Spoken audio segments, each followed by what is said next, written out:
It's been a year since I went for a vacation out of India. How much will I need? 50k for a five-star hotel accommodation. Another 50,000 for a flight booking. Uh, for food, let's say 30,000. If I want to rent a car, 30k. That should be enough. And for shopping, at least 50,000.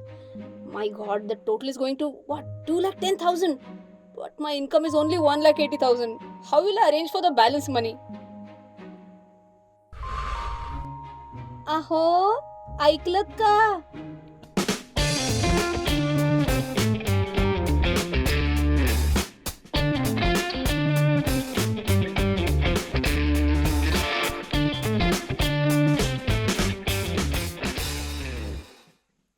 Hey folks, here Rachna Ranade here and I welcome you all to a brand new video which is about simplifying concepts relating to a budget.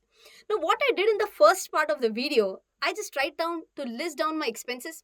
I tried to list down my income, but if you remember there was a shortfall. This shortfall is nothing but known as a deficit. But this is only for individuals like you and me. What do I do with this? Is there any solution? Yes, the solution could be to borrow money to cover up the deficit. And in such a case, there is only one simple solution to call out your husband, Aho, aiklat ka, and borrow the money from him. In the case of a government, what does government do? Government also lists down its incomes, government also lists down its expenses, and whatever is the deficit, that will be now known as a fiscal deficit. Fiscal comes from the word fisc, and fisc is nothing but government treasury. So, this deficit for government, how are they going to cover it up? Possibility number one, they can borrow, and possibility number two, they can print money.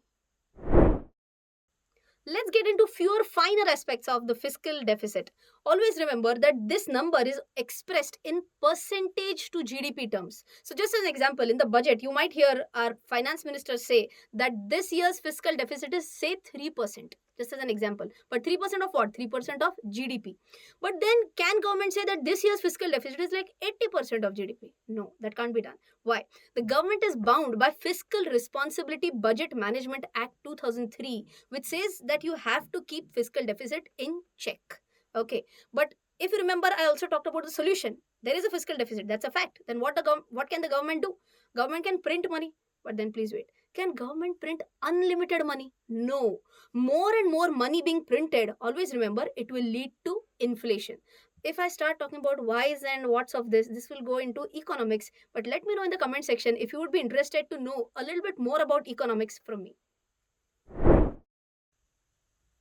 Let's understand what is a union budget. In simple words, it's nothing but a statement of incomes and expenditures. So let's understand what can be the incomes for the government. It can be recurring incomes like income tax, like GST or any other taxes.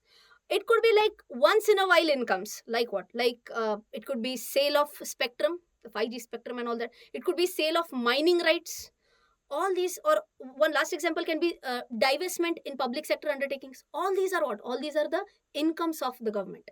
What could be the expenses of the government? Again, it could be like recurring expenses like salaries of government employees. It could be giving subsidies for various companies. You remember the Stuffcraft video? In that I talked about the Pradhan Mantri Ujjwal Yojana.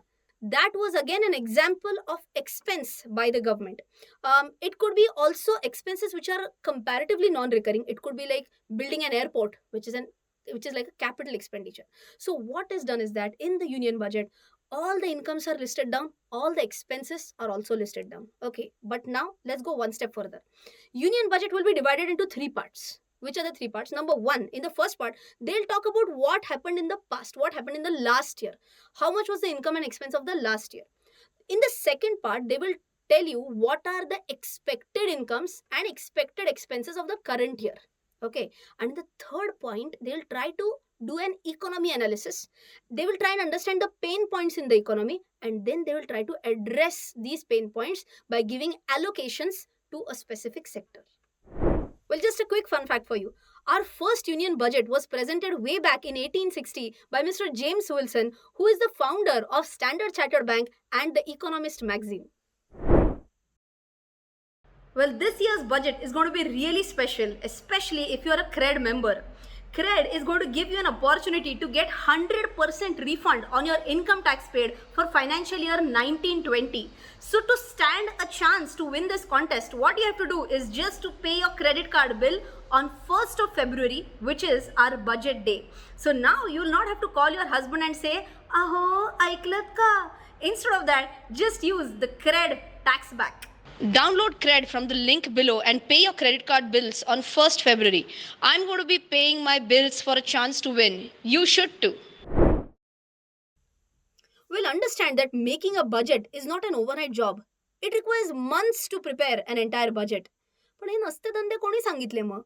Who told that we should be preparing this every year? It's given in the Constitution of India. Article 112(1) of the Constitution of India states that the President, in respect of every financial year, that word every is important, that's why we are making this budget every year. Every financial year, cause to be laid before both the houses of the Parliament, Lok Sabha and Rajya Sabha, a statement of the estimated receipts, that is nothing but income, and expenses of the government of India for that year, in this part referred to as the annual financial statements. So I hope you have understood that budget is nothing but like an annual financial statement which is going to point out incomes and expenses. But also remember that there are three parts to this budget. We are going to talk about all these three parts in detail in the next part of the video. But wait, before that, one more fun fact. Well, there is this halwa ceremony which marks the beginning of printing of these budget documents. It's based on our customary tradition that shubh kaam ke pehle kuch meetha ho jaye. But also remember one point, that this year the documents are not going to be printed, but for the first time they are going to be presented in the e-format.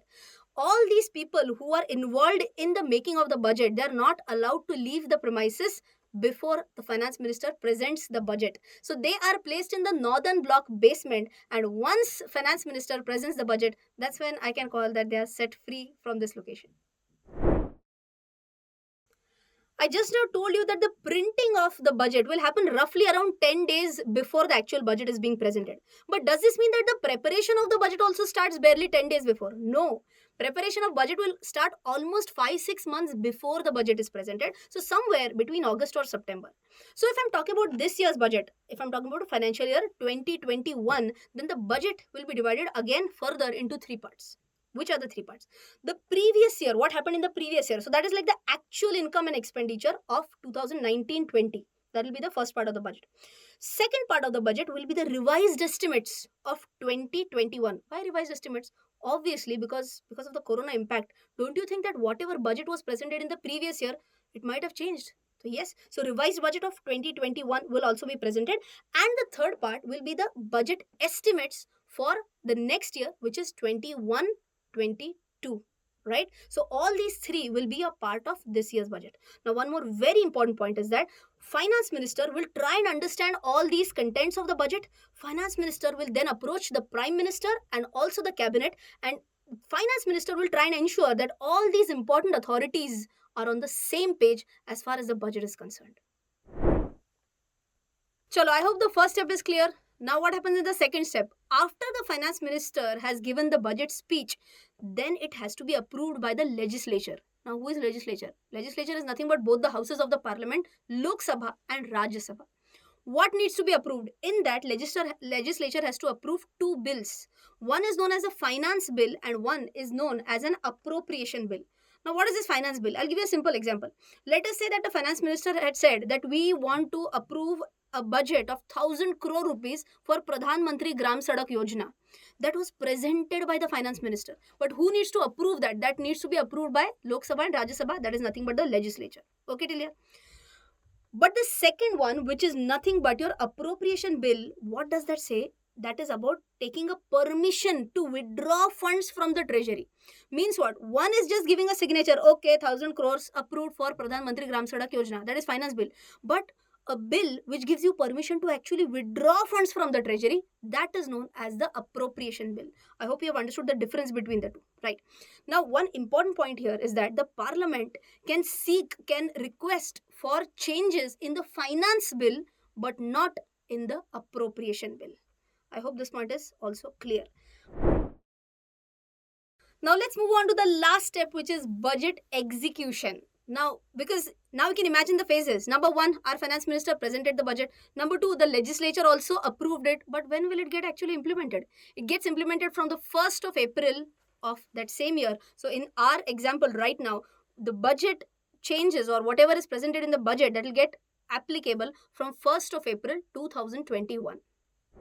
Well, one more quick fun fact for you. The President of India can change the date of the budget. So, if you know this, until 1 or 2 years ago, the budget used to be presented on 28th of February, and the President had said that now we are going to present the budget from on 1st of February. People are like, Asa kasa kai? But President said, Asaच hai. It will be presented on 1st of February.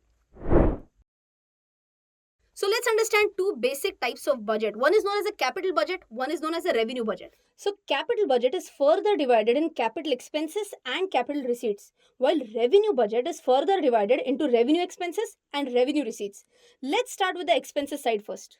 Now, what are capital expenses? If you remember in the first part of the video, I talked about expenses like expenses incurred for building airports, for building bridges, for building roads. All these are what? Capital expenses, which are comparatively rare in nature, don't happen every single day, every single month or something like that. What are revenue expenses? Revenue expenses are something which will be like a month on month expense. Typical example can be salary of government employees. That's like a revenue expense. Okay, what do you think? Which kind of expense will be appreciated more by the stock market? A capital expenditure or a revenue expenditure? Think. It will be capital expenditure. Why? Answer is very simple. So example, government says that we are going to spend 2000 crores for infrastructure. Don't you think it will automatically lead to asset creation? Some companies will get some contract. They will automatically employ more and more people. So job creation will be there. All in all, always remember that a value chain will be created if more and more capital expenditure happens. So if the government insists more on capital expenditure, that will be positively taken by the stock market, and a lot of revenue expenditure, a very less amount of capital expenditure will not be taken positively by the stock market. Now let's move on to the receipts side. So again, two parts. One is capital receipts, one is revenue receipts. Capital receipts, again, I had given an example like sale of 5G spectrum. That's not going to happen every day. It's like a kind of a one-time receipt. That is also a part of the budget. And revenue receipts, which will happen time and again, something like a income tax or a GST collection. All these will be examples of revenue receipts. I hope you have understood the different types: capital budget, revenue budget, both. But before we move on, I think I've given you a lot of fun facts today. One last final fun fact for you is that some people ask me that, Rachna, what do you think? What are your expectations? Will the GST rates change drastically during the budget? Answer is that's not relevant, because the GST rates are not decided in the budget. GST rates are decided by the GST Council. I hope you have understood all this in the most simplified manner. Well, I hope you have enjoyed today's video. Do let me know in the comment section if you want a separate video, a short video which discusses about what actually happened in the budget, kind of an analysis of what happened during the budget. If I get a lot of comments there, I would surely love to make a separate video on that as well. If you have found some value in this, do share this with your friends. Till then, take care. Jai Hind and bye-bye.